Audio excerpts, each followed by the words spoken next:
masuk, Bang Zuma. Ya, mohon izin Pak Pendeta. Ya, ya. Jadi Yesus itu seperti Roma 10 ayat 4. Roma 10 ayat Adik-adik, 4 itu. buka aja kameranya ya. Ya. Roma 10 ayat 4 itu dikatakan begini.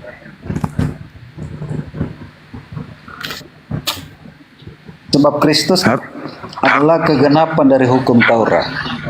Sehingga kebenaran diperoleh tiap-tiap orang. Gitu. Nah itulah makanya saudara pendeta, makanya harus diwaspadai, ini ajaran Paulus kata Yesus, Bang. Ini akibatnya. Coba fatalnya di mana yang tadi itu, Galatia 2:21. Kalau masih mengharapkan kebenaran dari hukum Taurat, maka sia-sia kematian Yesus.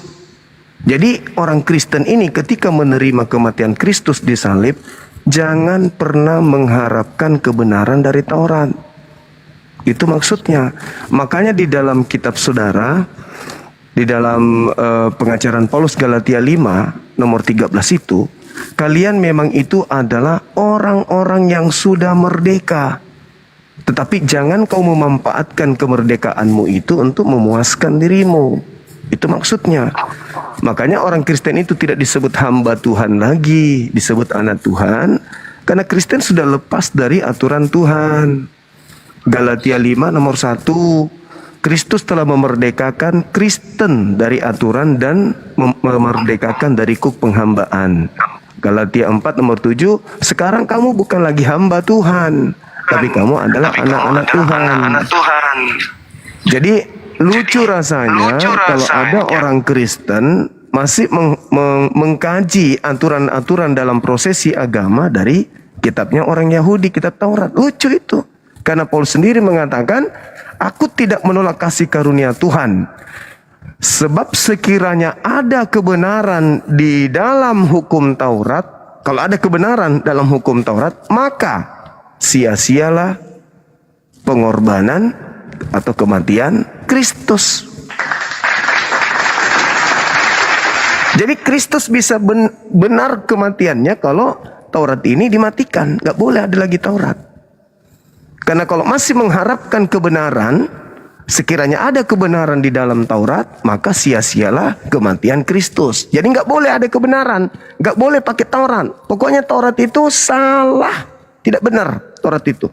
Itu menurut doktrin makhluk yang bernama Kristus yang datang kepada Paulus. Begitu, Pak Pendeta. Tapi itu kan tidak manusiawi. Itu kan tidak secara naluri kita sebagai manusia, itu kan tidak manusiawi. Maka seorang Kristen harus memutar lidah untuk tidak menolak itu, padahal dibantah oleh akalnya sendiri. Gitu Pak. Makanya di Al-Quran kami itu jelas sekali mengatakan, Qul ya ahlal kitab lastum ala syai'in hatta tuqimut Taurah wal Injil. Kamu tidak dianggap beragama kalau kamu tidak menjalankan aturan yang ada di dalam hukum Taurat dan Injil. Nah, sedangkan Kristen tidak ada. Taurat itu benar, karena kalau ada kebenaran di Taurat, maka sia-sialah kematian Yesus. Oh, bahaya ini. Jadi ada dua pilihan, Pak Pendeta. Menerima Kristus yang mati di salib, dan membuang Taurat. Atau menerima Taurat dan membuang kematian Yesus di salib, Kristus di salib. Tidak boleh dua-duanya. Rancu itu namanya. Rancu itu namanya. Gitu. Ya Bang, itu saya belum ketemu itu ayatnya di mana?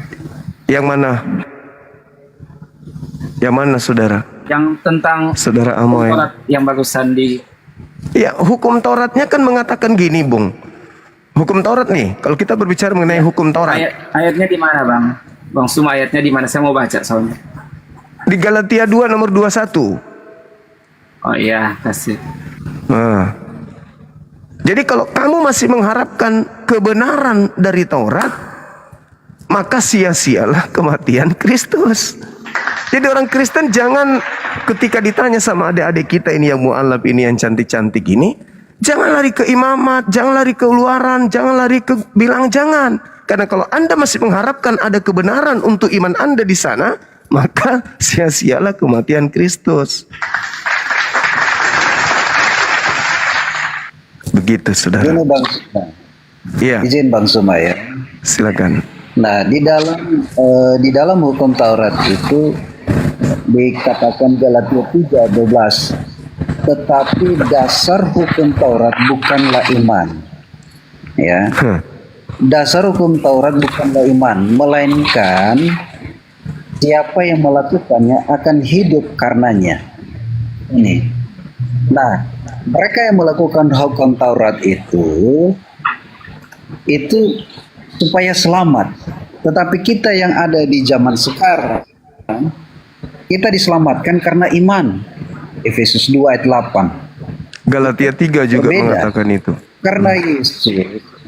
Ya. Kalau ayat 13, Kristus telah menebus kita dari hukum Taurat dengan jalan menjadi kutuk karena kita. Jadi kalau Kristus tidak datang ke dunia, kita ini orang-orang yang binasa. Kenapa bisa, Pak? Kata Alkitab. Kenapa bisa? Karena semua orang telah berdosa. Upah dosa ialah maut. Dalilnya di Maut adalah mana? kematian kekal. Dalilnya itu di mana Jadi itu kalau- Tuhan?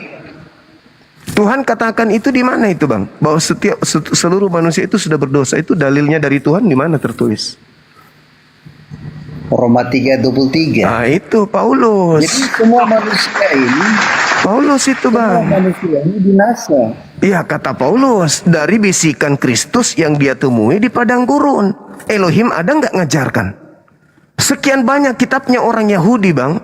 Kitab Tanak ini ada 3. Kitab Tanak ini tiga kelompok kitab ini. Tidak ada perkataan firman Tuhan seperti itu. Itu hanya perkataan Paulus yang diterima dari Kristus yang mendatanginya di padang gurun. Kalau Anda melihat Kejadian 5 nomor 2, Tuhan memberkati Adam, manusia, baik laki-laki maupun perempuan. Kita ini adalah makhluk yang diberkati. Kok tiba-tiba Paulus mengatakan kemudian seluruh manusia adalah sudah berdosa? Apa yang ingin Paulus jual? Supaya seluruh manusia menerima Kristus yang datang kepadanya di padang gurun. Karena Paulus ingin menjual Kristus. Sekarang kalau saudara saya ini mencari data di dalam kitabnya orang Yahudi, adakah hukum Taurat seremonial atau apapun itu yang mana perintah-perintah ini datang kepada Bani Israel itu diberikan untuk kita yang bukan Bani Israel? Kan tidak. Nggak ada data kalau hukum Taurat itu untuk kita. Nggak ada. Semua yang datang kepada Bani Yakub, hukum-hukum yang datang kepada Israel tidak diberikan kepada bangsa lain. Mazmur 147 nomor 19 sampai nomor 20. Nah, kenapa orang Kristen ini sibuk saja mencari-cari di kitabnya orang Yahudi, mencari. Karena Paulus yang mendoktrin berkat dari makhluk padang gurun yang datang kepada yang ngaku Yesus. Makanya Yesus mengatakan, waspadalah kepada penyesat yang datang kepadamu, mengaku-ngaku namaku dan berkata, akulah Kristus. Itu kata Yesusnya. Jadi apabila ada orang berkata ada Kristus di sini, ada Kristus di sana, jangan kau percaya. Karena kalau kamu percaya, akibatnya ya seperti Kristen inilah, mbalelo. Di sisi lain ngambil imamat, tapi Paulusnya mengatakan kalau kau masih mengharapkan imamat, maka kematian Kristus sia-sia.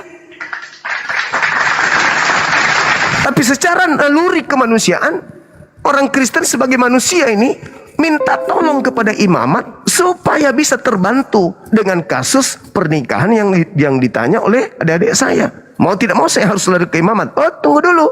Jangan ke situ. Karena Paulus sudah membentengi, nggak boleh lewat. Kalau kamu masih mengharapkan kebenaran di Taurat, maka kematian Kristus sia-sia. Ayo, pilih mana? Imamat atau Kristus tidak mati di atas salib?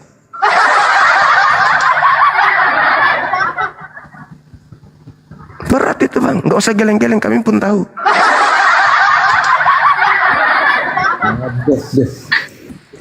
Ya, Iya. aku bilang tadi, kalau tentang kehidupan manusia itu, hidup sosial manusia itu Tuhan mengatur, ya. Tuhan mengatur, jangan mencuri, jangan membunuh, jangan bersaksi dusta, ya. Itu Tuhan ajarkan bagi kita. Di mana itu Bang tertulis? 2 Timotius Keluaran 3. 20. Nah, bagus. Harus aplaus buat pendeta. Jadi itu tertulisnya di Keluaran 20 tadinya dibatalkan oleh Paulus. Lalu Paulus bikin aturan sendiri. Sekarang Elohim, Tuhannya Yahudi melarang, jangan berdusta, jangan mengingini milik orang, jangan membunuh, jangan mencuri. Batal. Paulus pasang badan, batal. Tidak ada lagi itu. Dengan matinya Kristus batal. Sekarang aku yang bikin aturan. Jangan mencuri, jangan membunuh, jangan ini, jangan ini, jangan ini. Makanya Yesus mengatakan dalam Yohanes 8, iblislah yang menjadi bapakmu dan kamu mau melakukan, menjalankan keinginan-keinginan bapakmu.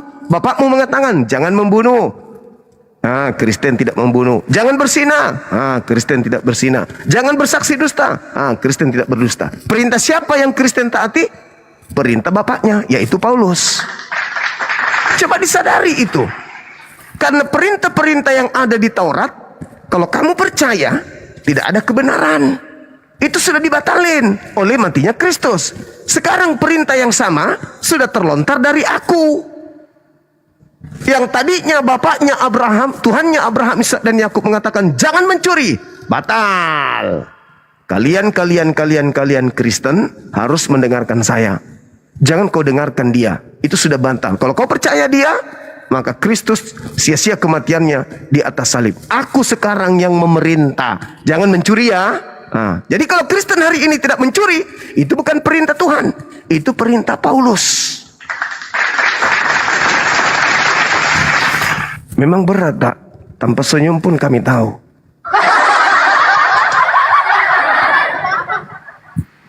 Misi Bang Suma bisa, Bang Suma saya. Iya, silakan. Bisa, ya oke. Ayat yang Bang Suma angkat itu di dalam Galatia 2 ayat yang ke-21 yang bunyinya bahwa maka tiadalah aku menolakkan anugerah Allah, karena jikalau kebenaran itu datang dengan jalan Taurat, maka Kristus mati sia-sialah saja. Ya toh, itu toh ayatnya toh.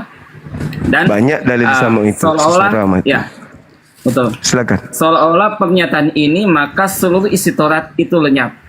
Tetapi kalau kita melihat dari konteks cerita yang ada, bagaimana ayat ini ditulis oleh Paulus sejalan dengan bagaimana pertentangan yang terjadi.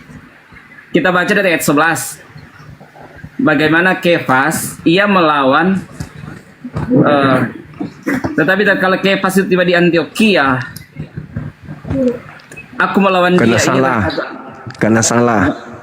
Ya, karena kesalahan. Artinya pada saat Kefas makan bersama-sama dengan orang kafir pada masa itu, mereka tetapi tidak dilihat oleh teman-temannya orang Yahudi, dia tetap makan dengan orang kafir. Tapi kemudian pada hari yang selanjutnya, kemudian pada hari yang selanjutnya, Bang,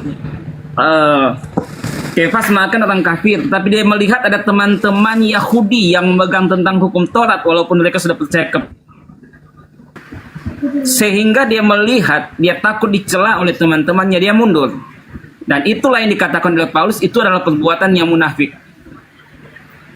Sehingga dia menuliskan, kalau kalian memegang hukum Taurat dan tidak percaya tentang anugerah Allah, itu dalam ayat 16. Sehingga dapatlah kita membaca sampai ayat yang ke-20, 21. Karena itu berhubungan, Bang. Jadi kalau dalam iman kami, ayat itu tidak bisa lepas sendiri. Dia harus berhubungan dengan ayat sebelumnya dan ayat sesudahnya. Sehingga penjelasan yang lengkap tentang makna, maksud ayat itu bisa kita pelajari bersama, sehingga bisa kita mengerti, Bang. Memang kalau kita hanya mengambil ayat saja di dalam Galatia 2 ayat ke-21, maka seolah-olah seluruh hukum Taurat itu lenyap. Tetapi kalau kita melihat konteks cerita yang ada, maka dia pun menyatakan bahwa Taurat itu adalah bayang-bayang sesuatu yang akan datang, tetapi wujudnya itulah Kristus. Artinya kalau Kata itu adalah bayang-bayang Paulus. berarti ada hal. Ya, kata Paulus itu. Kemudian juga tentang hal Taurat itu dituliskan oleh Paulus, itu masih juga di dalam kitab Galatia. Iya, Mana apa ya? esensinya di mana? Intinya kalau saudara masih mengharapkan ada kebenaran di dalam hukum Taurat, maka sia-sia kematian Kristus, itu intinya. Intinya itu di situ. Makanya Paulusnya itu mengatakan kalian ini bukan lagi hamba. Kalian ini adalah anak. Anak siapa? Anak Kristus. Poinnya itu di situ. Sedangkan Yesus nih, ketika dia datang kemudian di tengah-tengah Bani Israel melakukan penginjilan 3 tahun, tidak pernah Paulus Yesus ini kemudian bertentangan dengan hukum Taurat. Gak ada itu. Gak ada Yesus itu bertentangan dengan hukum Taurat. Sedangkan Paulus semuanya bertentangan dengan hukum Taurat. Sedangkan kalau dilihat di dalam Ulangan 4, apa perintahnya? Jangan kau menambahi, jangan kau mengurangi. Maka Yesus kemudian sebagai wakil Tuhan ketika datang di tengah-tengah Bani Israel, mengajak orang-orang Yahudi kembali kepada hukum Taurat. Makanya saudara coba Anda lihat ya, termasuk saudara saya Pak Pendeta Yunus, kita lihat di dalam Matius 28 Pak, nomor 16, 17, 18. Murid-murid Yesus ragu kan? Kalau yang keluar dari kubur itu adalah gurunya, ragu. Ini kok tampilannya beda dengan guru kita. Ragu mereka. Tidak yakin. Bahkan kalau kita lihat di dalam Lukas 24 nomor 37, mereka menganggap orang ini adalah hantu. Hanya orang Kristen yang percaya totalitas kepada yang keluar dari kubur itu. Kalau murid Yesus tidak terlalu percaya. Nah, kenapa mereka jatuh? Karena Yesus memang mengatakan di dalam Matius 24 nomor 24. Sebab Kristus palsu dan nabi-nabi palsu akan datang dan akan melakukan banyak mujizat sekiranya mungkin. Jadi mujizatnya itu diusahakan sebisa mungkin agar menyesatkan murid-muridnya juga. Itu kata Yesus. Maka Yesus berpesan, camkanlah, aku telah mengatakannya kepadamu terlebih dahulu. Jadi kalau ada orang berkata ada Kristus di padang gurun, ada Kristus dalam bilik, jangan kamu percaya. Yesus ulang-ulang gitu. Apa akibatnya kalau percaya? Ya jadi Kristen. Hidup di antara kebingungan. Mau melepaskan Taurat, tapi perjanjian baru timpang. Mau menggunakan perjanjian lama, tapi perjanjian baru mengatakan sudah tidak berguna. Bingung. Pada saat mereka ingin pungut upeti di gereja, pakai perpuluhan. Padahal sudah dikatakan tidak berguna. Pada saat dikatakan kemudian, kenapa kau menggunakan kitabnya orang Yahudi? Ya karena keselamatan dari sana. Bingung, ambigu. Ya inilah yang terjadi. Makanya ada adik saya ini bertanya, dahsyat, mana larangannya begini. Lari ke imamat. Itu ditertawakan sama orang yang paham Bible. Loh kok kembali lagi ke situ? Kalau ada keselamatan di sana, bukannya orang Kristen di Galatia 3:13 yang dibacakan oleh Bapak Pendeta tadi, Kristus telah menembus Kristen dari kutuk hukum Taurat dengan jalan menjadi kutuk karena Kristen. Sebab ada tertulis, terkutuklah dia yang mati di atas tiang salib. Kenapa kutuk? Karena jelas. Di dalam Ulangan 27 nomor 26, apa kata Elohim? Terkutuklah orang Kristen yang tidak memenuhi Taurat dengan perbuatan. Kenapa saya katakan Kristen? Karena Kristen mengaku-ngaku itu kitabnya. Terkutuklah dia yang tidak menjalankan Taurat ini dengan perbuatan. Terkutuk. Maka supaya tidak dikutuk, maka Kristus datang pasang badan. Hei, nggak usah khawatir kalian. Kalian boleh begini, boleh begitu. Boleh colok sana, boleh colok sini. Colok sini boleh, boleh colok sini. Sebab Kristus telah membebaskan kita dari kutuk Taurat. Jadi Taurat tidak punya hak lagi menghukum kita. Kalau kita begini, Taurat nggak bisa lagi. Kalau kita begitu, Taurat nggak bisa lagi. Kita sudah merdeka, kita bebas. Kita lagi bukan anak hamba. Kita semua ini adalah anak Tuhan. Itu Pak. Tapi karena Kristen ini, Semua ya. ya silakan. Silakan. Gini Bang. Ya. Dalam Galati 3 ayat yang ke-24, dengan hal yang demikian syarat Taurat itu sudah menjadi suatu pelatih. Ini pernyataan Paulus loh. Setelah pernyataannya di dalam Lanjut Bang, lanjut. 21 Lanjut, yang Bang Suma baca tadi. Ternyata penjelasan selanjutnya di dalam Galati 3 ayat ke-24, dengan hal yang demikian syarat Taurat itu sudah menjadi suatu pelatih. Jadi artinya di situ bahwa syarat Taurat itu tidak sepenuhnya dihapuskan karena ada yang namanya hukum seremonial dan hukum keimamatan, atau dikatakan ada hukum sipil dan lain sebagainya. Demikian juga pernyataan Bang Suma yang menyatakan bahwa murid Yesus tidak terlalu percaya. Gini Bang, kalau pernyataan Bang Suma menyatakan bahwa murid Yesus tidak terlalu percaya, itu mungkin dapat dikatakan satu kesalahan. Kenapa? Saya ambil contoh satu orang saja, itulah Rasul Petrus Bang.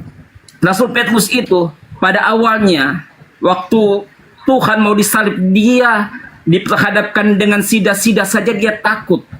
Dengan orang-orang yang datang bertanya, bukankah engkau pengikut Kristus? Saya dikatakan, tidak, saya tidak kenal dia. Tetapi setelah pernyataan Yesus, melihat kekuasaan Yesus, di dalam kisah segala Rasul jelas Bang, bagaimana dia berani mati.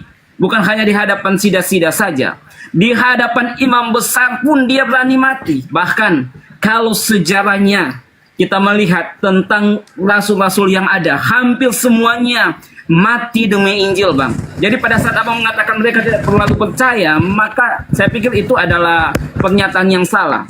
Kenapa? Karena bukti kitab kami, bukti sejarah di luar kitab sudah menuliskan betapa gigih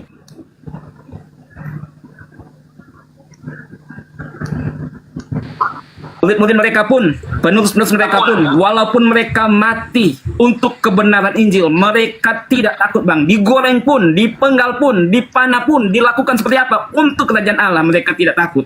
Jadi pada saat Bang Suma menyatakan bahwa mereka tidak percaya, tidak terlalu percaya, itu kesalahan yang fatal Bang. Dan pernyataan tentang hal hukum Taurat sudah jelas dalam Galati 3 ayat ke-24. Bahwa Taurat itu masih pelatih. Bahkan di dalam ayat yang lain dikatakan menjadi bayang-bayang sesuatu yang akan datang, tetapi wujudnya itulah Kristus.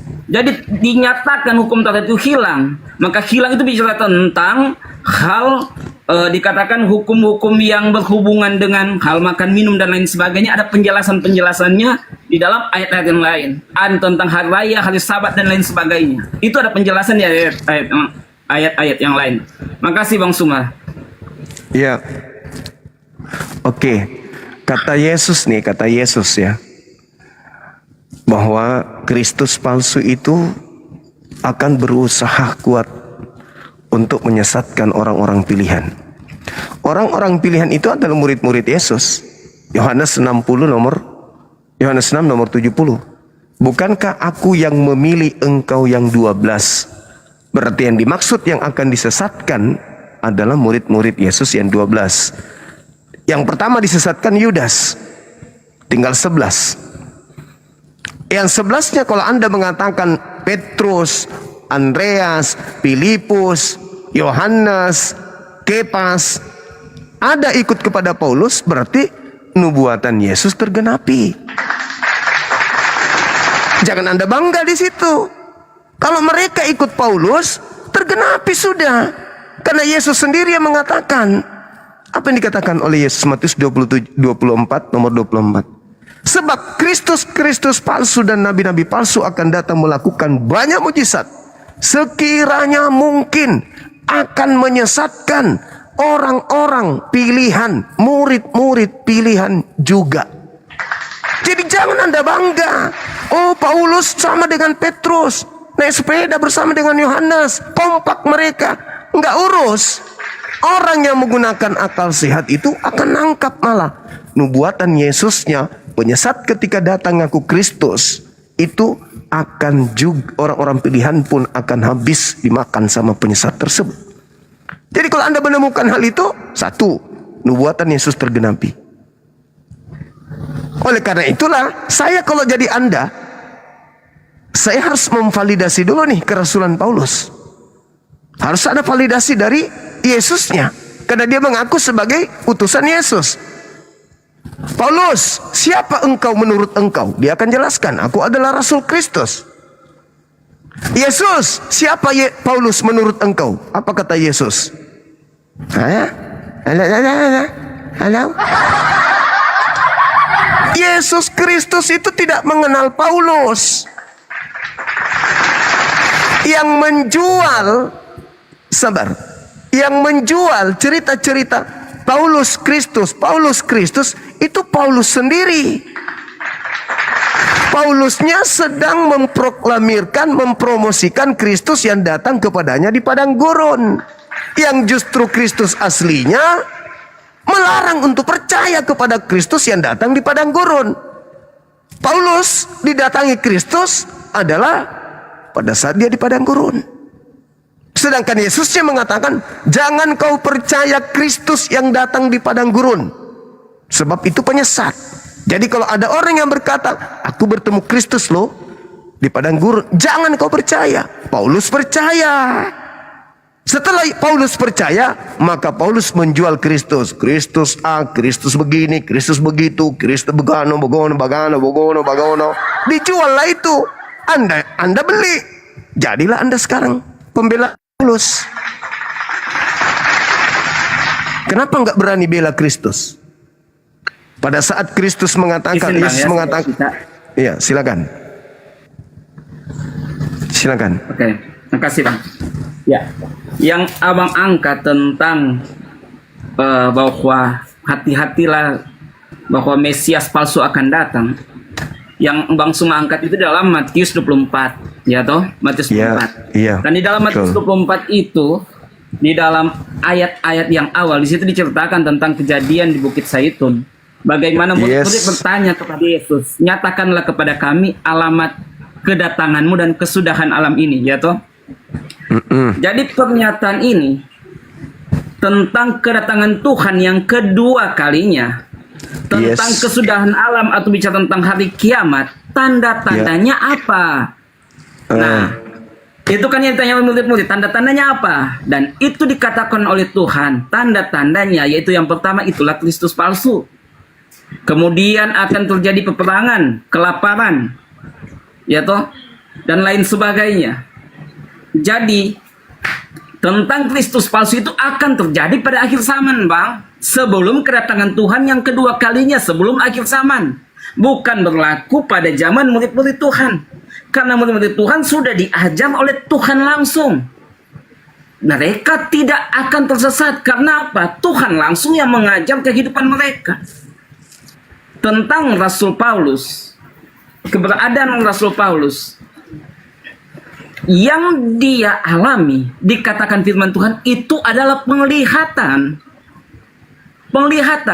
Dan itu juga didukung di dalam kitab kami, dalam Matius, bahwa 2-3 orang berhimpun dalam nama Tuhan, Tuhan ada. Bicara tentang Tuhan ada, itu juga bicara tentang suatu penglihatan. Tentang Tuhan ada. Dalam perhimpunan ibadat orang Kristen, Tuhan akan hadir. Itu bicara tentang penglihatan. Seperti juga yang dialami oleh Paulus. Maka Paulus pun ada Ananias.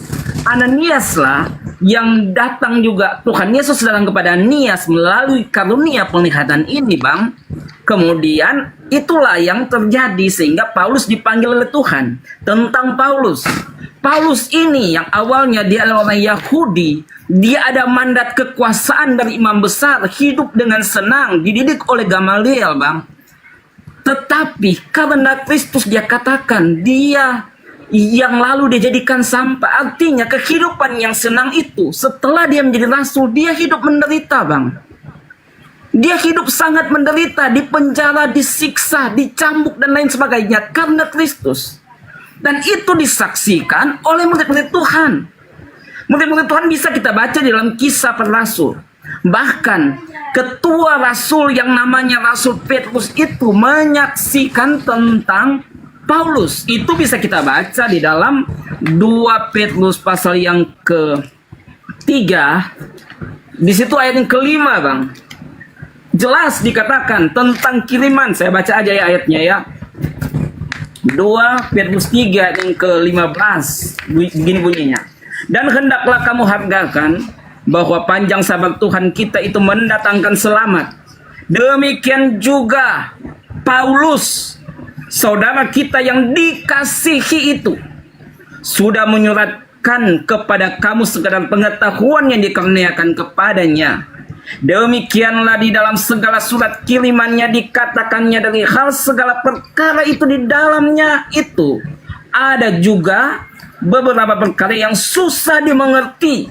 Maka orang yang tiada berpelajaran dan yang tiada tetap itu memutarbalikan sama seperti kitab-kitab yang lain itu, sehingga mendatangkan kebinasaan atas dirinya sendiri.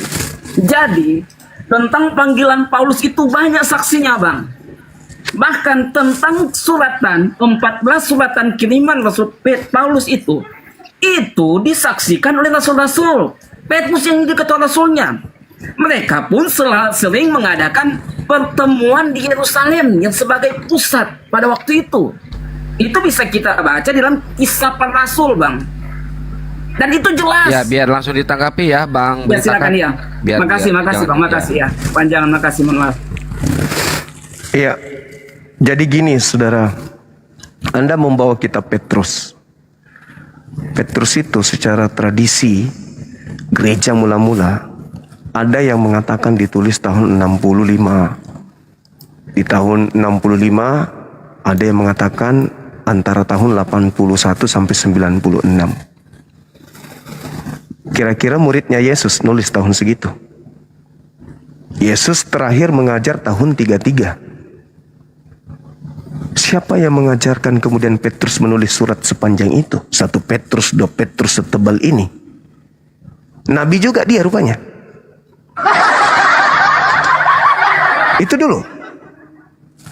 Di dalam kajian kita nih, sebagai orang yang belajar tentang Bible,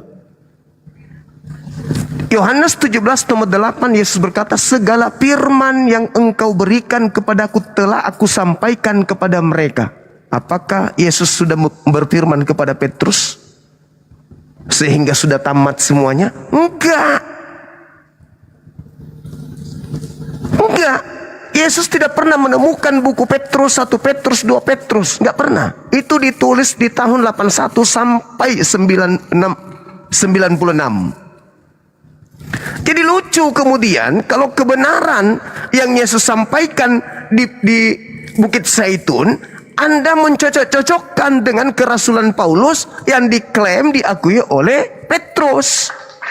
Sedangkan catatan yang Anda baca itu ditulis tahun 81 sampai 96.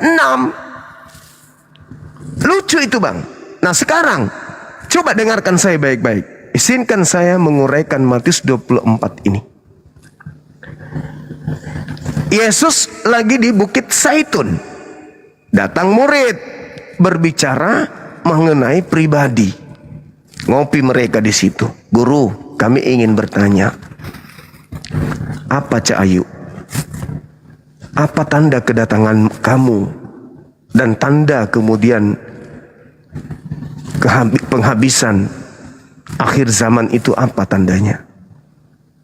Apa kata Yesus nih? Masih sama kamu nih berbicara. Masih dua arah nih. Pihak pertama, pihak kedua. Tanda kedatanganku dijelaskan di data nomor 27. Tanda kedatanganku nih, kan Yesus yang ditanya, tanda kedatanganmu apa? Kalau aku yang datang sama seperti kilat memancarkan cahayanya dari timur sampai ke barat. Demikianlah kelak nanti kedatanganku sebagai anak manusia. Matahari menjadi gelap, bulan tak bercahaya, bintang-bintang berjatuhan, kuasa langit berguncang, akan nampak tanda aku sebagai anak manusia di langit. Seluruh manusia meratap, seluruh manusia melihat aku di langit. Itu tanda kedatanganku dan tanda akhir zaman. Itu kata Yesus. Nah, Yesus membungkus itu tanda kedatangannya, sehingga Yesus berpesan di data nomor 23. Jadi apabila ada orang berkata kepada kamu, bukan kepada Kristen, kepada kamu, kan aku yang bertanya. Bang Suma bertanya kepada Yesus. Saya Bang Suma, perkenalkan dari Makassar. Yesus, saya ingin bertanya, apa tanda kedatanganmu dan tanda akhir zaman? Kata Yesus kepadaku nih, jadi apabila ada orang berkata kepadamu, Suma, ada Mesias di sini, ada Mesias di sana, Suma, jangan kau percaya. Camkanlah Suma, aku telah mengatakannya terlebih dahulu kepadamu. Jadi apabila ada orang berkata bertemu Kristus di padang gurun, bertemu aku di dalam bilik, Suma, jangan kau percaya ya. Saya yang disampaikan, bukan ente. Jadi orang itu datang kepada saya nanti, mengaku-ngaku bertemu dengan guruku. Bukan cerita kemudian kepada Kristen, enggak. Itu bercerita pada zaman itu. Sehingga Yesus dan kepada muridnya, saya sebagai murid mendapatkan dua pesan. Pesan yang pertama, kalau guruku yang datang, maka kiamat. Kenapa kiamat? Karena matahari jadi gelap, bulan tak bercahaya, bintang-bintang berjatuhan, coy. Kuasa langit berguncang, bagaimana enggak kiamat? Itu kalau guruku yang datang. Semoga aku tidak bertemu dengan keadaan itu. Pesan yang kedua guru saya kepada saya, kalau ada yang berkata kepadamu, ada Mesias di padang gurun, ada Mesias di dalam bilik, jangan kamu percaya. Karena itu bukan saya. Kalau saya yang datang, ya itu tadi. Aku nampak di tengah langit, seluruh manusia akan melihat aku. Matahari menjadi gelap, bulan tak bercahaya, bintang-bintang berjatuhan. Itu aku. Selain aku, ada juga yang datang, tapi bukan aku. Kalau dia yang datang, tanda itu tidak ada. Tapi ngaku Yesus, ngaku aku. Jangan kau percaya. Sebab kalau aku yang datang, itu tadi, tamat dunia. Sama yang diterangkan dalam Al-Quran surah As-Zukhruf ayat 61. Kedatangan Nabi Isa adalah pertanda hari kiamat. Nah itu, bagaimana tidak kiamat coy? Bintang berjatuhan, matahari turun saklarnya, bulan juga kemudian tidak bersinar. Kiamat. Itu kalau aku yang datang. Tapi kalau bukan aku yang datang, jangan kamu percaya. Oke, setelah diberi pesan, berjalan waktu. Treng, singkat waktu, Yesus terangkat ke langit. Treng. Tahun 50, mulai Paulus menulis cerita-ceritanya. Muridnya Lukas di dalam Kisah Para Rasul 9 mulai terukir cerita itu. Paulus berjalan menuju ke Damsyik, lalu bertemu dengan suara dan melihat cahaya. Katanya, akulah Yesus yang kau aniaya. Nah, saya dengar nih sebagai murid. Bro, Bang Suma sini. Kenapa? Ada orang dari Damsyik namanya Paulus. Apa katanya? Kan guru kita sudah tidak ada. Iya, tapi dia katanya nggak ketemu guru kita loh. Masa? Dia lihat wajahnya? Enggak, cuma suara doang. Guru kita kan udah pesan, jangan percaya. Iya, jangan. Ayo, pergi yuk. Maka Paulus ketika tidak diterima di tanah Yudea, dia kemudian bersurat, aku diutus kepada orang-orang non-Yahudi. Maka pemberitaannya bertemu dengan Kristus di padang gurun tidak diberitakan kepada Yahudi, karena Yahudi tidak mungkin percaya. Yesus yang datang di tengah-tengah mereka saja, membangkitkan orang mati saja tidak diterima, apalagi kalau cuma modal mulut. Aku bertemu dengan Kristus berupa cahaya, diludahin sama Yahudi Paulus ini. Kalau dia beritakan kepada Yahudi, makanya dia banting setir, dia ke Roma. Hei orang-orang Roma, penyembah dewa-dewa, Aku ketemu dengan dewamu loh di padang gurun namanya Kristus. Diterima. Tapi kalau dia pergi ke Yahudi, ditunjang sama murid Yesus. Tak percaya. Karena gurunya sudah memberikan pesan. Nah, kenapa orang Yahudi tidak menjadi pelopor utama dari ring utama pengajaran Paulus? Kenapa? Karena orang Yahudi jangankan cahaya yang Yesus katakan berupa iblis turun dari langit. Lukas 10:18 kata Yesus, aku melihat iblis turun dari langit ke bumi berupa cahaya. Yang datang kepada Paulus berupa cahaya.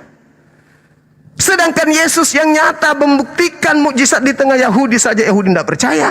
Apalagi cuma datang mengatakan, aku mendengarkan suara, lalu aku kemudian baring di tanah, lalu kemudian aku jadi buta. Mana ada orang Yahudi percaya kayak gitu-gitu?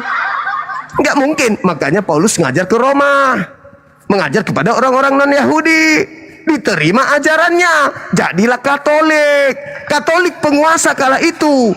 Dia memiliki tangan besi, di mana-mana dia berkuasa. Maka otoriter gereja harus seluruh di bawah jajahan Romawi menjadi Katolik.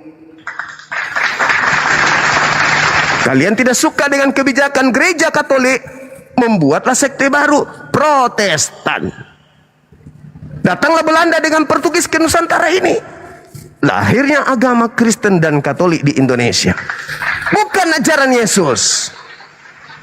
Begitu saudaraku. Jadi kalau hari ini Anda harus memperjuangkan Paulus. Tapi ingat, Yesusnya mengatakan kepada Bani Israel yang duduk di Zaitun, Bukit Zaitun, jangan kamu percaya. Mereka nggak percaya. Kalian percaya, selamat disesatkan. Demikian. Silakan Pak Pendeta Ruben. Pak beritakan ditahan Saya dulu Bang. biar Pak Pendeta dulu ya. Oke. Pak Pendeta Ruben ya. Gantian. Begini, ya makasih ya Bang Hos ya. Begini Bang Suma. Jadi perjalanan Paulus ke Damsik ini ada pesan lebih dahulu kepada Ananias lewat penglihatan kepada Ananias bahwa Paulus akan ke Damsik. Ya, ini di ayat 10 jelas dikatakan di Damsik ada seorang murid Tuhan bernama Ananias. Firman Tuhan kepadanya dalam suatu penglihatan. Ananias jawabnya, ya aku Tuhan. Firman Tuhan kepadanya, marilah kita pergi ke jalan bernama Jalan Lurus. Carilah rumah Yudas seorang dari Tarsus yang bernama Saulus. Ia sekarang berdoa karena dia mendapat cahaya itu di padang gurun itu. Ya. Dan apa yang terjadi setelah itu? Dia mengalami buta. Ya, mengalami buta dan dia berkumpul bersama dengan murid-murid yang lain. Jadi Bang Suma, pernyataan Bang Suma mengatakan bahwa dia penyesat salah. Paulus ini beritakan tentang Yesus anak Allah. Di ayat 20 itu dikatakan jelas, ketika itu juga ia memberitakan Yesus di rumah-rumah ibadah, mengatakan bahwa Yesus adalah anak Allah. Paulus sedang memberitakan Injil tentang kerajaan Allah, bahwa Yesus anak Allah. Tapi pandangan orang tidak bisa dirubah. Ayat 21, semua orang mendengar hal itu heran berkata, bukankah dia yang di Yerusalem yang mau membinasakan barang siapa yang memanggil nama Yesus? Dan bukankah ia datang ke sini dengan maksud untuk menangkap dan membawa mereka di hadapan imam-imam kepala? Jadi pandangan orang lain itu seperti itu kepada Paulus, tetapi dia sudah diubahkan. Siapa dia? Galatia 5 ayat 19. Dia orang yang kasar, dia orang pembunuh, dia orang yang sudah suka yang hal-hal yang menurut keinginan dagingnya. Dia suka hal, tapi diubahkan Tuhan, penuh kasih, lemah lembut, penuh belas kasihan, penguasaan diri. Tuhan ubahkan dia. Jadi semua orang yang bertemu dengan Tuhan pasti diubahkan Tuhan. Jadi itu. Jadi kalau Bang Suma katakan dia mengajarkan yang salah, itu salah, ya. Dia mengajarkan bagaimana Yesus anak Allah, beritakan tentang kerajaan Allah. Itu yang benar. Begitu Bang Suma.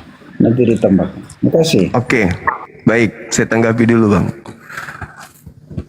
Ananias ini oleh Hippolytus dari Roma itu kemudian mengelompokkan Ananias masuk ke dalam murid 80.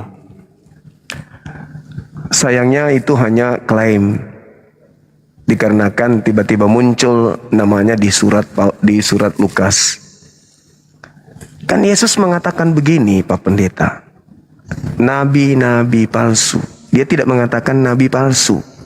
Kalau dia hanya mengatakan nabi palsu, berarti cuma satu. Itu satu. Yang kedua, penyesat itu Yesus tidak mengatakan dia, tapi Yesus mengatakan mereka.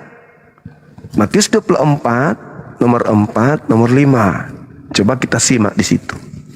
Waspadalah agar kamu jangan disesatkan, sebab banyak penyesat, banyak yang akan datang dengan memakai namaku. Ananias memakai nama Yesus. Dan Ananias mengatakan Yesus itu adalah Kristus. Ananias pergi kepada Paulus sehingga menjadi jamak. Mereka akan menyesatkan banyak orang. Mereka, Paulus, Lukas, Markus, penulis Petrus, penulis Matius, bla bla bla bla dan seterusnya. Mereka, bukan cuma satu oknum saja kata Yesus. Mereka itu masih dalam skala prioritas nasihat pengajaran Yesus kepada muridnya di Bukit Zaitun. Nah, Kristen muncul belakangan, tentu dong membela imannya. Tidak mungkin dia mengatakan, oh iya nggak mungkin. Tapi keraguan itu pasti sudah ada toh Pak. Anda kan orang Indonesia, biar bagaimanapun makan tempe tahu. Tingkat intelijensinya pasti ada, hatinya pasti juga hati Nusantara.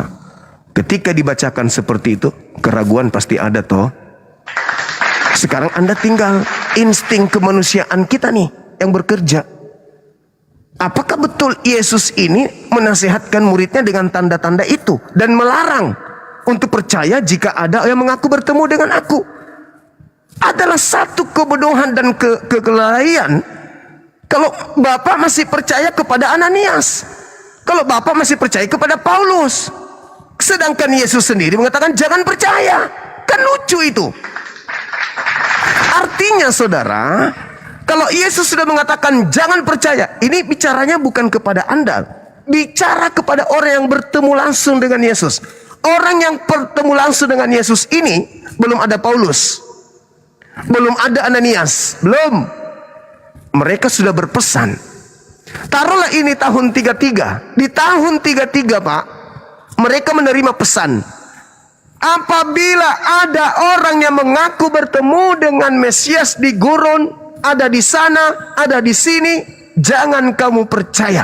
Itu di tahun 33. Lukas menulis surat itu di tahun 60 Pak. Paulus menulis surat di tahun 50. Petrus di tahun 81. Artinya apa? Setelah tahun 33, kalau Anda yang mengaku bertemu dengan aku, jangan kamu percaya. Kalau insting kemanusiaan kita yang bekerja, maka pasti kita mengiyakan. Oh iya ya, ternyata nasihat Yesus jangan percaya di tahun 33. Siapapun yang datang, mau dia mengatakan orang benar, orang ini, ajarannya bagus menurut pandangan kita, secara budaya, secara etika, secara moral, tetap saja nasihat Yesus harus lebih utama dong. Jangan percaya. Kan begitu.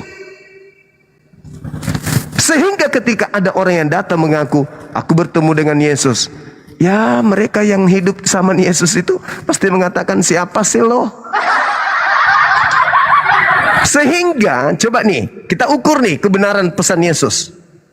Ada ndak orang Yahudi dari Bani Yakub yang datang ke Indonesia mengajarkan kekristenan secara berkelompok, dari Yahudi, rabi-rabi Yahudi mengajarkan kekristenan, menyembah Kristus yang datang kepada Paulus. Kan nggak ada. Yang datang bule dari Barat, dari Jerman, dari Inggris, jadi Belanda. Mana Bani Israel? Nggak ada. Karena Paulusnya mengajarkan dia bertemu dengan Kristus itu, habis itu dia arahkan ajarannya ke Roma. Kenapa? Coba Anda baca dalam Kisah Para Rasul 24 nomor 5. Orang-orang Yahudi, Pak, setelah Paulus itu mendirikan sekte Nasorios di dalam Kisah Para Rasul 24 nomor 5 itu, orang-orang Yahudi mengatakan apa? Paulus ini adalah penyakit sampar yang telah menyesatkan orang-orang Yahudi di seluruh dunia yang beradab. Dan dia adalah tokoh dari Kristen. Orang Yahudi loh yang mengatakan itu. Apalagi murid Yesus. Kecuali seperti yang disampaikan oleh beritakan. Kecuali ada yang terjerat oleh tipu daya Paulus. Kan Paulus mengatakan, aku menjerat engkau dengan tipu daya. Kalau ada murid Yesus kemudian yang terindikasi ikut pengajaran Paulus, maka tergenapi Matius 24 nomor 24. Kalau saya jadi saudara, insting kemanusiaan saya pasti akan mengatakan, oh Yesus berpesan di tahun 33.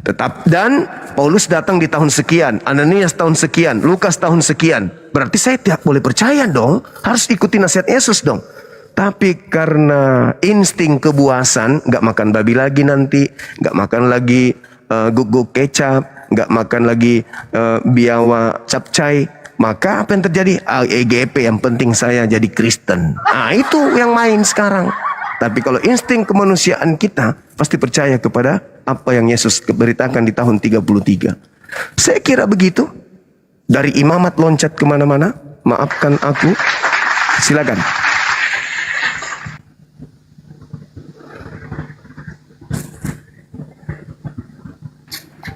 Ya. Silakan, mau Pak Pendeta Yunus atau Pak Oke, Beritakan, saya. silakan. Ya, Bang Suma menyatakan bahwa penulisan dan kitab Petrus itu dari tahun perkiraan tahun 65 sampai tahun 81. Dan pelayanan Tuhan Yesus Kristus itu sampai kurang lebih tahun 34 Masehi. Artinya di situ bedanya hanya sekitar 32 Masehi, Bang. Kalau kita 32 tahun maksud saya. Kalau kita menghitung, kalau hanya beda 32 tahun, saya ambil contoh kita saat ini. Perbedaan kemerdekaan kita 100, sudah berapa? 80 tahun lah kasih. Tetap masih ada, kita masih tahu tentang sejarah ceritanya. Apatah lagi tentang cerita Tuhan Yesus Kristus ini yang jaraknya hanya 32 tahun. Pak Beritakan dipersingkat ya Pak Pendeta, 2 menit sama Pendeta Yunus ya, biar enak ininya ya. Ya, boleh pakai timer, silakan. Jadi artinya waktunya berdekatan sekali Bang semua. Tidak bisa didustai. Nanti kalau pada saat Rasul Paulus berdusta, ada banyak saksi loh. Pasti dikatakan tidak sesuai kamu Rasul Paulus. Kenapa? Waktunya sangat dekat dengan ketika Tuhan Yesus melayani. Tidak sampai 1 abad loh Bang. Demikian juga pernyataan Bang Suma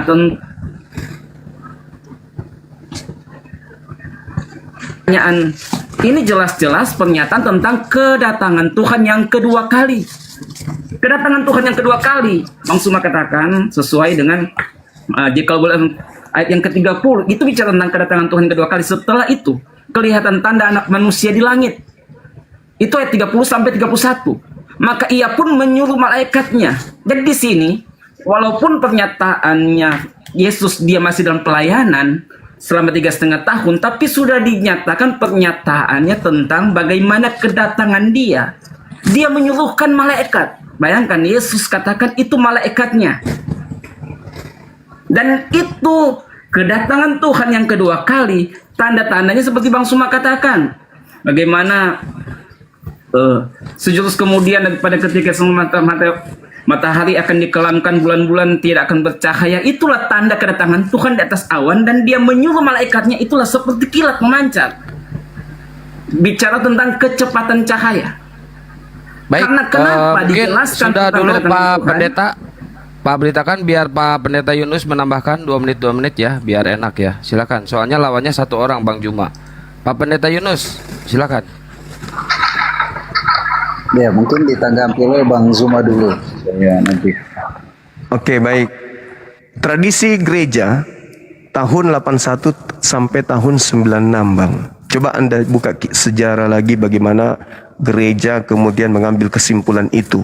Petrus menulis surat, ada yang mengatakan tahun 65, tetapi sebagian besar berpendapat tahun 81 sampai 96. Petrus nih cerita tentang yang tadi. Tetapi Anda lupa di Kisah Para Rasul 4 nomor 13, Petrus itu diceritakan di situ buta huruf dan idiot. Jadi tidak mungkin Petrus, kalau Anda bercerita kisah kemerdekaan Indonesia kita ini orang idiot, Pak. Jangankan bertahun-tahun, untuk sikat gigi aja susah idiot itu. Dia buang air besar untuk saja dia lupa. Contohnya bom-bom, kan gitu. Tetapi bukan itu jadi permasalahan. Bukan masalah masih mengingat, bukan. Masalahnya dari tahun 33, sehari setelahnya, 2 hari setelahnya, 3 hari setelahnya, kalau ada yang mengaku bertemu dengan aku, apa nasihat Yesus? Jangan kamu percaya. Bukan masalah, ini kan baru berapa tahun. Bukan itu yang jadi permasalahan. Permasalahannya setelah hari ini, ada yang mengaku bertemu dengan aku, perintahnya jangan percaya. Dengan kata lain, jangan percaya dengan Paulus. Dengan kata lain, jangan menjadi Kristen. Gitu loh, saudara kebenaran. Silakan. Silakan Pak Pendeta Tadi salam. Ruben. Host, oke. Pak Pendeta Ruben dulu. Biar Ya. gantian, Pan 2 lawan 1. Ya. Jadi Kristen itu, Pak, ya.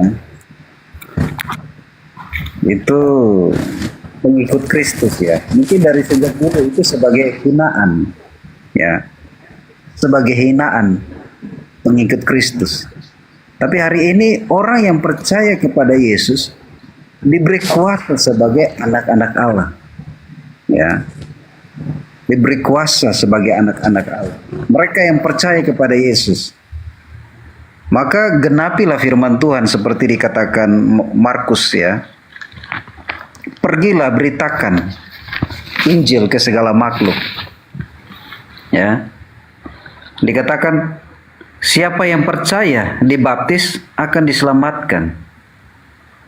Dan siapa yang tidak percaya akan dihukum. Nah, kalau saya percaya kepada Yesus, menerima Dia sebagai Tuhan dan Juru Selamat dalam hidup saya. Karena Alkitab mengatakan bahwa di bawah kolong langit hanya nama Yesus. Sama seperti yang diberitakan oleh Paulus. Bahwa Yesus anak Allah. Dialah satu-satunya Juru Selamat di bawah kolong langit ini. Kalau saya sebagai anak Allah, Bang Yusuma sebagai anak siapa? Itu pertanyaan. Baik, mungkin ditanggapi kalau Pak Pendeta Ruben anak Allah, Bang Juma anak siapa? Itu pertanyaannya. Oke. Apa dal Gurunda? Saya ambil dulu yang pertama. Kristen adalah pengikut Kristus. Betul itu. Betul. Saya aku itu Kristen itu pengikut Kristus. Tapi Kristus yang mana dulu? Kristus yang mana yang Anda ikuti? Itu memang Kristen. Ingat ya. Kalau kita lihat di dalam Galatia 11, 26. Murid Paulus, pengikut Paulus yang pertama kali di Antioquia yang disebut Kristen. Berarti kalian Kristus ini pengikut Kristus yang datang kepada Paulus yang ada di padang gurun. Kan gitu, yang pertama. Kemudian Markus 15, pergilah, jadikanlah. Ini kalau saya jadi Kristen malu, Pak, bawa data itu. Kenapa malu?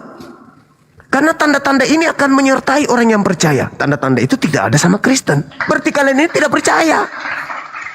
minum racun. Kecuali setiap hari, setiap live begini, Pak Pendeta minum racun, baygon. Wah, ini orang percaya bener nih. Tapi kan tidak. Artinya itu cuma simbol dan itu hanya aksesoris untuk menipu lawan. Kalau ambil dari Markus 15. Kalau ngambil dari Matius 28 akan semakin kelihatan, Pak. Pergilah, jadikanlah seluruh bangsa menjadi pengikutku. Baptislah mereka dalam nama Bapa, Anak, dan Roh Kudus. Ingat nomor 20-nya, ini yang menyiksa kalian. Ajarlah mereka melakukan apa, segala sesuatu yang aku perintahkan kepadamu. Ini yang menyiksa kalian. Aku akan menyertai kalian sampai ke akhir zaman. Iblis itu memang sampai kiamat menyertai kita. Permasalahannya adalah ketika oknum tersebut yang keluar dari kubur, ajarlah mereka, perintahkanlah mereka melakukan segala apa yang kuperintahkan kepadamu. Yesus anak Maria pernah nggak memerintahkan menjadi Kristen? Yesus anak Maria pernah nggak memerintahkan kemudian untuk ke gereja ibadah minggu? Yesus anak Maria pernah nggak memerintahkan kemudian untuk jangan bersunat? Yesus anak Maria pernah nggak untuk mengajarkan meninggalkan Taurat? Tidak pernah. Berarti aku yang keluar dari kubur berkata yang kuperintahkan kepadamu itu bukan anak Maria. Kalau Anda mengatakan itu anak Maria, tunjukkan mana perintahnya kemudian untuk ibadah minggu. Ada? Tidak ada. Berarti yang keluar dari kubur itu bukan Kristus, anak Maria, tapi Kristus yang wajib hukumnya untuk jangan dipercaya. Makanya jangan percaya. Saudara-saudara percaya.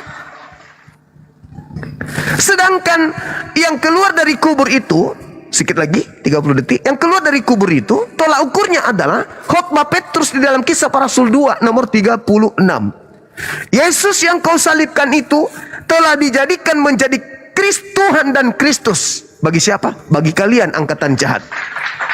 Sedangkan anak Maria di dalam Lukas 2 nomor 11, pada hari ini telah lahir bagimu juru selamat, Kristus, orang yang diurapi Tuhan di kota Daud. Berarti sejak Yesus keluar brojol dari ibunya sudah Kristus. Sedangkan yang keluar dari kubur baru dijadikan Kristus pada saat itu. Berarti dua Kristus yang berbeda. Dan ajarlah mereka, perintahkan mereka untuk melakukan segala yang kuperintahkan kepadamu. Ada perintah Yesus ibadah minggu? Enggak ada. Tapi yang memerintahkan kepada kalian untuk ibadah minggu siapa? Roh-roh yang ada di dalam diri kalian. Itulah yang kalian sebut Roh Kudus. Padahal di dalam kitab saudara 1 Yohanes 4 nomor 1, ujilah setiap roh. Sebab nabi-nabi palsu. Berarti tidak setiap roh itu adalah benar. Meskipun Anda katakan roh kebenaran, tapi kalau ajarannya tidak benar, ya tetap aja salah. Saya kira begitu saudaraku. Bahwasanya pertanyaan saya sederhana, adakah Yesus mengajarkan untuk ibadah di gereja hari Minggu? Itu aja dulu. Silakan. Baik. Silakan Pak beritakan. Ya, Pak beritakan. Gini Bang, saya mau tentang pernyataan di dalam Matius 24 dulu, karena itu kan yang dibahas tadi, yang awal waktu saya mau nyambung. Jadi itu pertanyaan murid-murid kepada Tuhan tentang kedatangan Tuhan yang kedua kali. Itu kan saya nggak selesai, kemudian dihentikan. Jadi pada saat Tuhan Yesus duduk di atas bukit Zaitun, murid-murid bertanya, maka jawab Yesus kepada mereka itu, nyatakanlah kitanya kepada kami, masa manakah perkara itu berlaku kelak, dan apakah alamat kedatangan dan kesudahan alam ini. Jadi ada tiga hal tentang hal kedatangan Tuhan, dan tentang alamat kedatangan Tuhan dan kesudahan alam ini. Dan itu langsung dijawab oleh Tuhan. Kita bisa baca sampai ayat yang ke 51.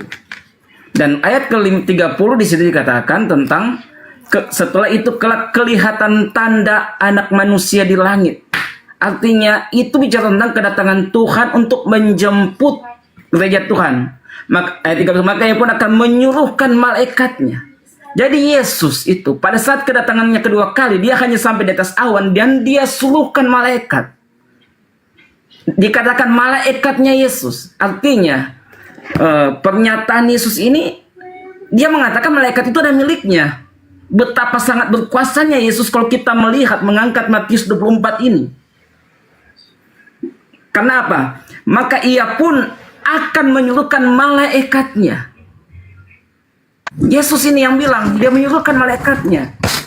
Jadi tentang tanda-tanda kedatangannya kedua kali, itu pertanyaan dari murid-muridnya, dan Tuhan sampai dengan sejelas-jelasnya, sampai tentang cara dia akan mengangkat gereja Tuhan, sampai bagaimana posisinya dia ada di mana.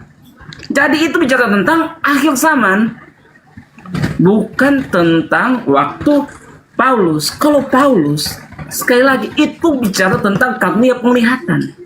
Dan yang mendapat karunia penglihatan itu bukan hanya Rasul Paulus. Kalau kita melihat di dalam kisah para rasul, maka itu sangat jelas ada beberapa juga anak-anak Tuhan, hamba-hamba Tuhan yang mendapat karunia penglihatan seperti Rasul Paulus alami. Banyak contoh-contoh, kalau kita bisa buka itu dalam kisah para rasul. Sudah? Ya, tapadol guru ndak. Oke. Saudara, andai saja yang datang kepada Paulus itu adalah Yesus, maka akhir zamannya itu abad pertama. Kita sudah nggak ada sekarang ini. Andai saja yang datang di padang gurun menemui Paulus itu adalah Yesus, kiamat sudah di abad pertama, di tahun 50. Itu sudah kiamat itu. Karena Yesus sudah mengatakan, kalau aku yang datang, tanda-tanda ini yang terjadi kalau aku yang datang. Kalau bukan aku yang datang, tidak ada tanda-tanda itu. Jangan kamu percaya. Sederhana kok itu. Sederhana. Tapi karena yang datang pada saat itu bukan aku, jangan kamu percaya. Karena kalau kamu percaya, kamu akan disesatkan. Maka apa endingnya? Orang-orang yang percaya kepada Kristus yang datang kepada Paulus, pada hari terakhir nanti banyak orang akan memanggil aku Tuhan, Tuhan, Tuhan. Bukankah kami bernubuat pakai namamu, mengusir setan pakai namamu, bermukjizat pakai namamu? Pada saat itulah nanti aku akan berterus terang kepada mereka, enyahlah daripadaku, engkau adalah penyesat, aku tidak mengenal kalian. Kalian semua adalah penyesat. Jelas itu. Berarti kalian ini mengikuti penyesat.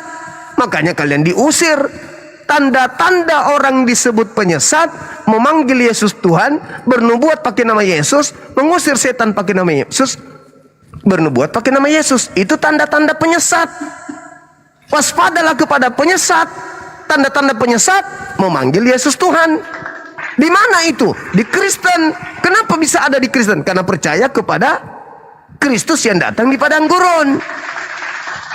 Saya ingin tanya kepada saudara, beritakan, andai saja yang datang kepada Paulus itu Yesus asli, kapan dunia itu kiamat? Kapan itu akhir zaman terjadi? Andai saja Yesus yang datang kepada Paulus saat itu, pertanyaan saya, kapan akhir zaman itu terjadi? Silakan. Jadi yang datang kepada Paulus, yang Paulus lihat itu adalah bicara tentang penglihatan. Penglihatan. Dan itu juga didukung oleh firman Tuhan bahwa 2-3 orang berhimpun dalam nama Tuhan, Tuhan hadir. Dan hal penglihatan itu, penglihatan itu bicara tentang karunia penglihatan. Saudara, maaf. Itu juga disaksikan di dalam kisah para rasul. Ada juga orang-orang yang selain Rasul Paulus mendapatkan karunia penglihatan itu. Pertanyaan itu adalah saya, panggilan kepada Rasul Paulus. pertanyaan saya, andai saja Yesus yang datang kepada Paulus saat itu, kapan terjadinya akhir zaman itu?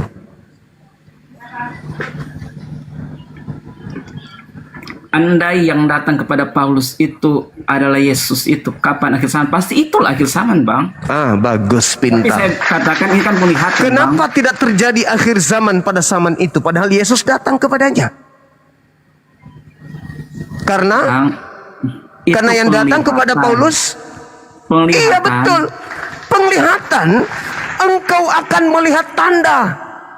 Malaikat di dalam Kisah Para Rasul 1 nomor 11, apa kata malaikat? Yesus yang kamu lihat terangkat ke surga akan datang ke bumi ini sama seperti engkau melihat dia terangkat ke surga. Kata malaikat. Kata Yesus, aku ketika datang akan nampak di tengah langit sebagai manusia. Yang datang kepada Paulus berupa cahaya. Yang datang berupa cahaya itu iblis. Lukas 10 nomor 11. Aku melihat iblis jatuh dari langit ke bumi berupa cahaya. Bung, ketika iblis datang kepada Yesus di Lukas 4, dicobai Yesusnya, dibawa ke tempat yang paling tinggi. Lalu iblis mengatakan apa kepada Yesus? Yesus, ya paman, kalau kamu menyembah aku, menuhankan aku, maka segala kuasa di dunia ini akan aku berikan kepadamu. Yesus terima enggak? Tidak. Kalau Yesus tidak terima, berarti Yesus kembali kepada standarnya. Dia hanya nabi, dia hanya rasul yang tidak bisa berbuat apa-apa dari dirinya sendiri. Tidak ada kuasa dunia pada dirinya. Oke, singkat cerita. Ada yang keluar dari kubur mengatakan kepadaku telah diberi kuasa. Ini siapa ini yang menerima kuasa ini? Dan kuasa dari mana? Bukankah yang memberi kuasa itu iblis? Kuasa dunia? Dan yang menerima kuasa itu sudah pasti bukan Yesus? Berat itu kawan. Jadi ketika yang datang Yesus pada zaman itu, maka kiamat terjadi pada zaman itu. Tapi karena bukan Yesus yang datang, maka kiamat tidak terjadi. Kalau Anda mengatakan itu penglihatan, Bung, saya pejamkan mata sekarang ini. Saya berdoa, Ya Rabb, Ya Rabbal Alamin. Maka Tuhan itu ada. Tapi tidak ada cahaya. Tidak membuat saya buta. Tidak ada suara. Begitu juga orang yang lain. Ketika Yesus mengatakan, 2 orang berkumpul dalam namaku, aku hadir. Memang hadir. Karena diingat. Saya juga ini kalau mengingat orang tuaku, saya hadirkan orang tuaku dalam ingatanku. Itu maksud Yesus. Tetapi yang terjadi kepada Paulus berupa cahaya yang datang. Coba Anda ke gereja besok, ada nggak cahaya datang ketika Anda berdua dengan orang-orang ingat Yesus? Yesus. Ada nggak cahaya datang? Ada nggak kemudian suara? Apa kebenaran beritakan? Nggak ada. Yang terjadi di Paulus itu beda, Cak Ayu. Ya, itu beda. Jadi tolong, Anda sudah mengakui bahwa ketika Yesus asli itu datang, maka kiamat terjadi saat itu juga. Tapi karena bukan Yesus yang datang, Anda plesetkan. Itu kan cuman penglihatan. Nah, coba renungkan di poin itu. Itu buat saudara. Sekarang untuk saudara saya, Pendeta Yunus. Saya anak Tuhan. Anda anak apa? Saya anak manusia, Bang. Sebagaimana Yesus juga anak manusia. Kalau Anda mengaku sebagai anak Tuhan, berarti Anda ingin menyaingi Tuhan. Anak sapi adalah sapi, anak kambing adalah kambing, anak ayam adalah ayam, anak kodok adalah kodok, anak Tuhan adalah Tuhan. Makanya orang Kristen itu sama seperti iblis, tidak mau lagi dipenghamba. Paulus mendoktrin, kalian bukan lagi hamba, kalian adalah anak Tuhan. Iblis juga demikian. Mereka iblis tidak mau diperhamba. Tapi iblis tidak pernah sesombong kalian. Iblis tidak pernah mengaku bahwasanya mereka adalah pewaris. Kalau kalian mengaku pewaris, berarti kalian ini adalah Tuhan. Kalian ini adalah Tuhan. Dan kalau kita melihat konsep saudara, ingat ya, ingat. Di dalam Amsal 3, nomor 11, nomor 12, yang disebut anak Tuhan adalah mereka yang tekun dengan setia mendengarkan, menjalankan segala tuntunan, perintah, aturan Tuhan tanpa pandang bulu. Ingat Amsal 3, nomor 11, nomor 12. Yang disebut anak Elohim adalah mereka yang tekun mendengarkan didikan Tuhan seibarat anak yang mendengarkan didikan ayahnya. Sedangkan Kristen, didikan Tuhan yang mana yang Kristen lakukan? Diperintah sunat ditinggalkan, perintah puasa disunat ditinggalkan, perintah satu Tuhan ditinggalkan, perintah sabat ditinggalkan, perintah jangan makan babi ditinggalkan. Jadi mana disebut anak Tuhan kalau begitu, Bang? Anak setan, iya, maaf. Anak setan yang mengaku anak Tuhan, yes. Kenapa? Karena hanya iblis yang menginginkan menghapus segala perintah Tuhan. Adam dikasih perintah, jangan mendekati buah pohon baik jahat. Jangan, iblis datang, dekati aja. Tuhan datang kepada Musa, jangan makan babi, jangan ini, jangan minum ini, jangan begini, jangan begini. Iblis datang, itu nggak ada apa-apanya, hilang semua. Yesus Kristus akan sia-sia mati di salib kalau ada kebenaran di dalam hukum Taurat. Kristus telah menebus Kristen dari kutu hukum Taurat. Efesus 2 nomor 15. Dengan matinya Yesus di atas tiang salib, dia telah membatalkan hukum Taurat beserta segala perintah yang ada di dalamnya. Jadi sudah habis. Tipikal ini, tipikal siapa? Iblis kan? Menghapuskan perintah Tuhan. Maka iblis memerdekakan orang-orang Kristen dari kuk penghambaan. Jadi sekali lagi saudara Pak Yunus, kami bukan anak Tuhan, kami adalah hamba Tuhan, sama seperti Yesus di Kisah Para Rasul 4 nomor 30, Yesus adalah hamba Tuhan yang suci. Kemudian Yesus dengan mulutnya sendiri mengaku, aku adalah hamba Tuhan. Di mana? Yohanes 4 nomor 22. Aku dan muridku menyembah. Tuh. Aku dan muridku menyembah apa yang kami kenal, kalian menyembah apa yang tidak kalian kenal. Jadi Bang Suma dengan Yesus sama-sama hamba Allah. Sedangkan kalian bukan lagi hamba Allah. Kalian anak-anak Tuhan. Tetapi faktanya nih, Anda bukan hamba Tuhan, tapi faktanya, nih dengarkan, Anda bukan lagi hamba Tuhan, tapi faktanya kalian ibadah. Jadi kalian hamba siapa ini? Menghambakan diri kepada Tuhan tidak mungkin, karena Anda bukan lagi hamba, kalian anak. Tetapi faktanya di hari Minggu kalian beribadah, kalian menghambakan diri, kalian berdoa. Kalian berdoa kepada siapa? Katanya bukan hamba Tuhan, tapi anak Tuhan. Kalian hari Minggu nyanyi-nyanyi, ngapain? Oh, kami sedang beribadah. Oh, kamu menghambakan diri? Iya. Loh, katanya bukan lagi hamba Tuhan. Berarti kalian menghambakan diri kepada syaitan yang datang kepada Paulus di padang gurun. Ayo, giat lagi belajar, lagi Bible. Itu dengan seksama dengan ini, insya Allah Bible mengantarkan kalian kepada hidayah. Demikian.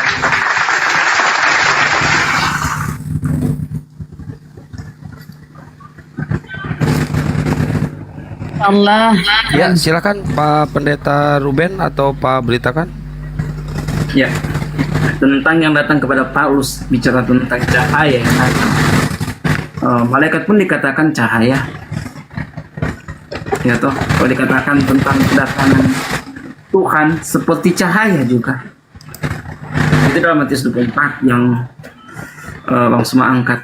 Jadi jangan tidak serta-merta pada saat dikatakan cahaya. Kalau iblis itu dijatuhkan, aku telah melihat cahaya itu dijatuhkan. Tapi ini bicara tentang datang. Tapi itu dalam penglihatan. Kalau dalam penglihatan itu bukan bicara tentang kedatangan Tuhan yang sesungguhnya. Karena kalau kedatangan Tuhan yang sesungguhnya itu ada tanda-tandanya seperti penjelasan dalam Matius 24. Itu kedatangan Tuhan secara sungguh. Memang kedatangan Tuhan. Tapi pernyataan Tuhan datang kepada Paulus itu berupa penglihatan. Dan sekali lagi tentang penglihatan, itu bukan hanya dialami oleh Paulus. Ada juga kalau kita bisa lihat di dalam kisah para rasul, perjalanan pelayanan rasul-rasul, di situ ada juga yang dipercayakan tentang karunia penglihatan. Bahkan penjabaran tentang karunia itu bisa dilihat di dalam 1 Korintus 14, 1 Korintus 12. Jadi apa yang dialami, jadi bicara tentang karunia penglihatan atau penglihatan yang dialami oleh Rasul Paulus, itu pun dialami oleh anak Tuhan yang lain. Dan tentang bicara tentang cahaya yang datang kepadanya, maka itu bicara tentang Yesus yang menampakkan diri. Kenapa? Karena ada saksinya. Saksinya itulah Ananias yang datang juga, Tuhan datang kepada Ananias. Dan itu juga disaksikan oleh orang yang berserta dengan Paulus pada masa itu. Dan itu juga dikuatkan dengan Petrus yang sebagai ketua rasul. Dan tentang cahaya, sekali lagi kalau tentang cahaya Bang Suma, Tuhan datang juga seperti cahaya, seperti kilat, karena itu bicara tentang kecepatan cahaya. Demikian juga iblis dia, itu kan bicara tentang kecepatan cahaya, seperti cahaya yang mancar, seperti kilat. Jadi pada saat Bang Suma menyimpulkan cahaya itu bicara tentang kuasa kegelapan, kuasa iblis, itu kesimpulan yang salah. Karena bicara tentang cahaya, iblis itu dijatuhkan. Tetapi bicara tentang hal itu ada saksinya. Dan dari tadi saya hanya mengulang-ulang tentang kata-kata ini, tetapi kembali lagi diangkat oleh Bang Suma. Kembali saya ulangi lagi tentang hal ini. Datanya ada semua kok, jelas. Dan sekali lagi, hal itu kuat, kesaksian firman Tuhan. 2-3 saksi, hal itu teguh, kuat. Dan Paulus disaksikan.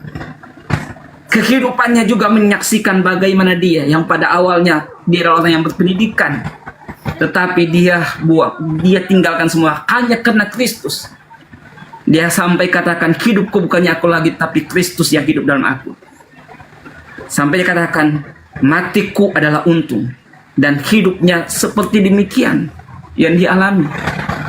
Dia mengalami siksaan pada saat dia menjadi pengikut Kristus. Padahal sebelum dia pengikut Kristus, dia mengalami kesenangan. Ada kuasa, ada otoritas.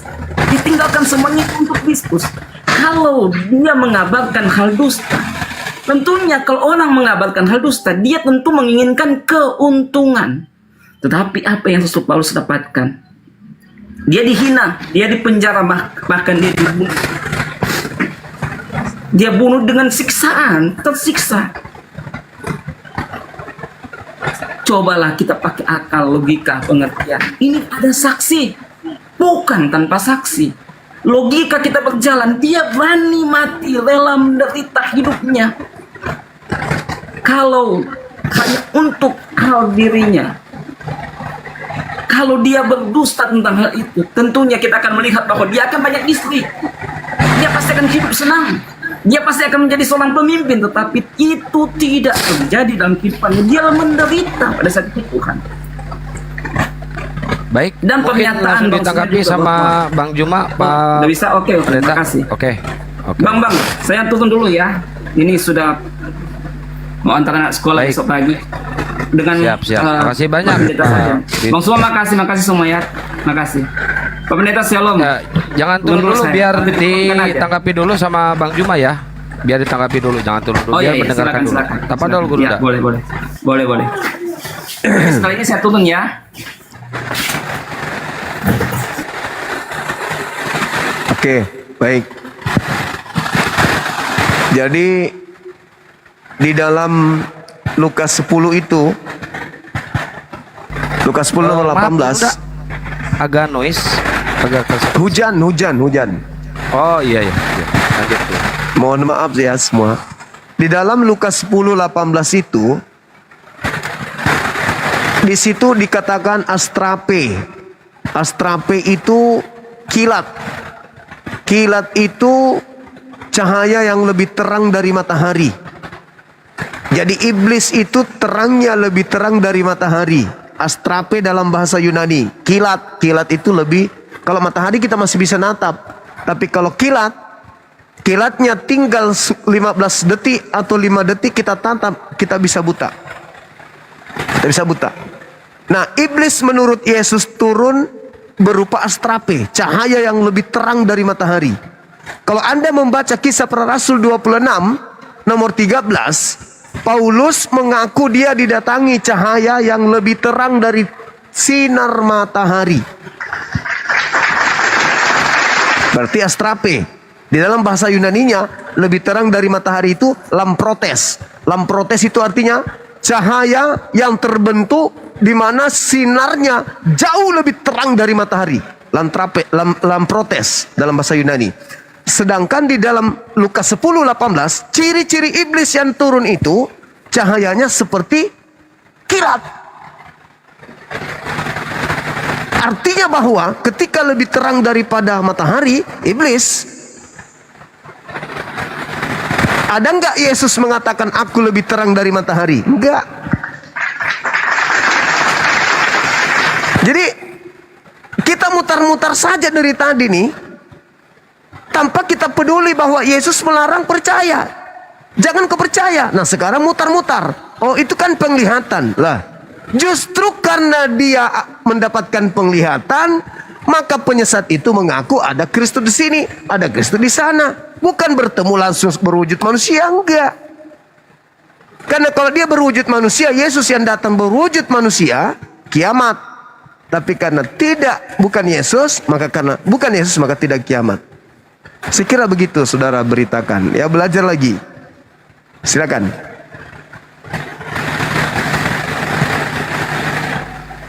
Silakan Pak Pendeta Ruben. Ya, terima kasih ya. Sebenarnya begini, ya. Bang Suma ini masih salah dalam kedatangan Tuhan ya, yang kedua kali. Tapi saya ingin terangkan bagaimana Yesus ini adalah terang dunia. Ya.